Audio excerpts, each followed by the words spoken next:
Teaching second graders in Liberia, Africa, made it clear to me that education is the right field for me. Since 2008, when I enrolled in the Holistic Child Education program at Mercer University, I was not quite sure that I was going to become a teacher, but I felt that God wanted me to stick with elementary and special education, so I did.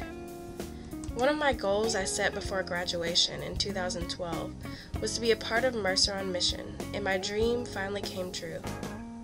On June 4, 2011, the morning of our scheduled flight to Liberia, I woke up knowing that I was doing exactly what I was supposed to do that day. That is the best feeling in the world. After 3 years of wondering whether I should be a teacher, it only took 3 weeks of teaching in Liberia to know that God made me to teach. My passion for education was ignited. As we arrived in Liberia, it was obvious that the country's 14-year civil war tore it apart.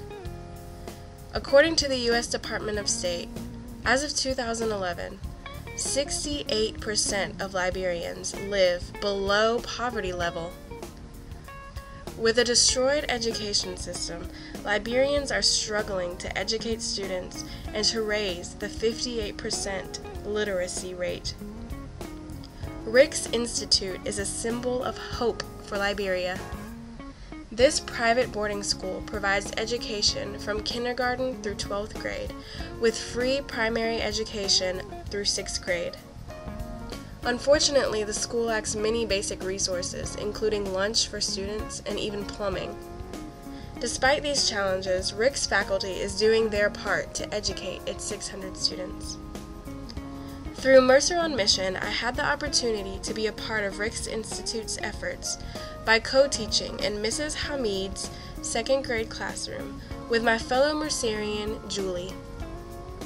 When we met our students, one of the first things that stood out to me was how generous they were. I watched the students share pencils, erasers, books, and desks without a complaint. Their teacher, Mrs. Hamid, was one of the most generous people I met in Liberia. During the school week, she let a handful of her students live with her so that they didn't have to travel so far for school every day. By the way Mrs. Hamid's students respected and adored her, I could see that they knew how much she loved them. Watching Mrs. Hamid's teaching style showed me that occasionally, old-fashioned drill exercises and tough love can actually be effective. From both Mrs. Hamid and Julie, I learned to be comfortable with my natural ability to teach. Julie taught me how to be fearless.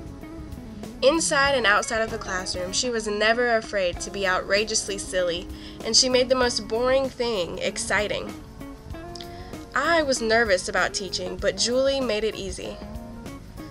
In our shared journal, Julie gave me constructive criticism on how to improve lessons, and she helped me build my confidence for trying new ideas. Time and time again, I was amazed by how the students showed me they were learning, even when I didn't think they were paying attention. Our 2nd graders taught me to never underestimate a student's ability. I am forever changed by my experience in Liberia.